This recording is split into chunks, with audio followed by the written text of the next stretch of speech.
नमस्कार, मी प्रियंका। आजच्या व्हिडिओमध्ये बघूयात आपण इंजिनिअरिंगच्या ब्रांचेस किती आहेत आणि त्याच्या सब ब्रांचेस किती आहेत। तर चला तर व्हिडिओला सुरुवात करूया। सगळ्या विद्यार्थ्यांना आणि पालकांना विनंती आहे की व्हिडिओ शेवटपर्यंत बघा, जेणेकरून तुम्हाला जी इन्फॉर्मेशन हवी आहे ती भेटेल आणि कोणती इन्फॉर्मेशन मिस होईल।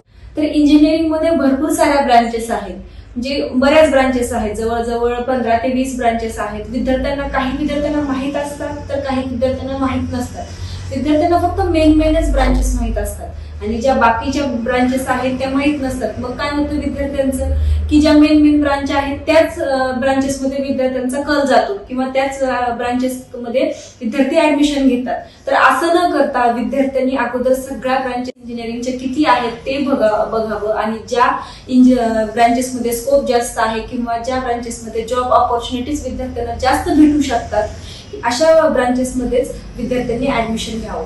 तर इंजिनिअरिंगच्या ब्रांचेस आहेत, फर्स्ट म्हणजे CSE BTech computer science and engineering, त्यानंतर आहे civil engineering, mechanical engineering, electronic and telecommunication engineering, biochemical engineering, chemical engineering, त्यानंतर आहे aeronautical engineering, automobile engineering, agriculture engineering आणि aerospace engineering, nuclear engineering, textile engineering, rubber and plastic engineering, geological engineering and industrial engineering, तसेच IT engineering. तर ह्या झाल्या सगळ्या इंजिनिअरिंगच्या branches. तर आता बघूया की इंजिनिअरिंगच्या ह्या सगळ्या ब्रांचेस मध्ये सब ब्रांचेस कोणकोणते आहेत। तर फर्स्ट आहे CSE BTech computer science and engineering. तर बऱ्याच विद्यार्थ्यांना माहित आहे की BTech computer science and engineering मध्ये आपण कोणकोणत्याच्यामध्ये स्पेशलायझेशन करू शकतो। तर फर्स्ट आहे artificial intelligence and machine learning, त्यानंतर आहे data science, cyber security, software engineering, cloud computing and robotics. तर ह्या आहेत सगळ्या सीएससी म्हणजेच कम्प्युटर सायन्स अँड इंजिनिअरिंगच्या सब ब्रांचेस, म्हणजेच कम्प्युटर सायन्स अँड इंजिनिअरिंग मध्ये आपण यामध्ये आपल्याला स्पेशलायझेशन करू शकतो।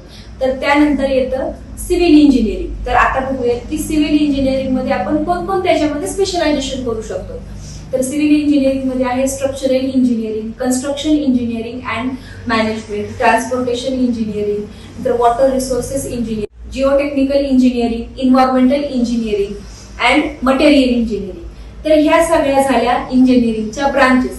आता विद्यार्थ्यांना लक्षात आलं असेल की इंजिनिअरिंगच्या किती ब्रांचेस आहेत। विद्यार्थ्यांना कसं असतं की फक्त CSC, chemical, mechanical, electronic and telecommunication ह्याच मेन ब्रांचेस माहित असतात, बाकीच्या ब्रांचेस विद्यार्थ्यांना माहित नसतात। तर विद्यार्थ्यांनी सगळ्या ब्रांचेसचा अभ्यास करावा, जेणेकरून आपल्याला कळेल की आपल्याला विद्यार्थ्यांना जॉब ऑपॉर्च्युनिटी कोणत्या ब्रांचेसमध्ये जास्त आहे आणि कोणत्या ब्रांचेसला जास्त स्कोप आहे।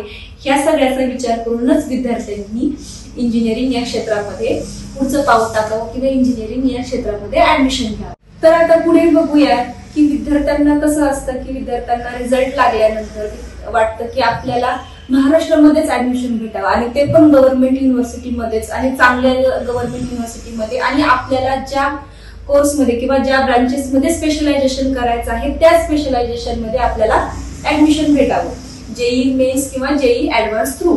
तर काही विद्यार्थ्यांना भेटतं आणि काही विद्यार्थ्यांना भेटत नाही।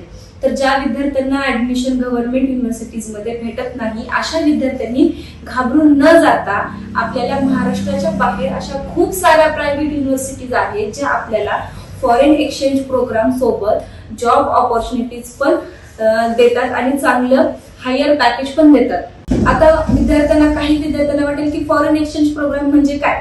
तर आपल्याला फॉरेन एक्सचेंज प्रोग्राम म्हणजे आपण 3 वर्ष आपण त्याच युनिव्हर्सिटीमध्ये आणि 1 वर्ष हे फॉरेनला काढून जाऊ शकतो फॉरेन एक्सचेंज प्रोग्राम थ्रू। त्याच्यामध्ये कसं होतं, आपल्याला ज्यावेळेस आपण इंटरनॅशनल जातो त्यावेळेस आपल्याला जॉब ऑपॉर्च्युनिटीज पण जास्त भेटतात आणि पॅकेज पण